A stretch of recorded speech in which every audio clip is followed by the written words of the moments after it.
បងប្អូនជាតិខ្មែរចិត្តមិនមែនខ្មៅមិនមែនល្ងងខ្លៅដេកចាំតែស្លាប់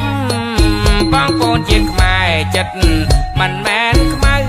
មិនមែនល្ងងខ្លៅដេកចាំតែស្លាប់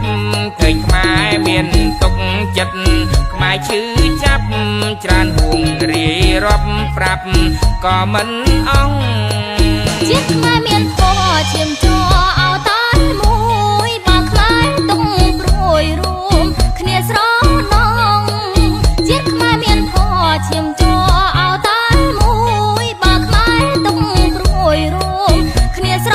ណងអាឡ័យអាណិតដោយចិត្តស្មងស្មោះសុខចិត្តស្លាប់រួងព្រោះតែជាតិនៅឯក្តិចចង់ច្រមុំវាហូរទាំងភ្នែកហូរដោយសងវែកព្រោះក្តីចំបែងក្តីចង់ច្រមុំវាហូរទាំងភ្នែកហូរដោយសងវែកព្រោះក្តីចំបែងចិត្តខ្មែរប្រុសស្រីគ្រប់ទីកន្លែងអាណិតឈាមឯងជាតិខ្មែរតា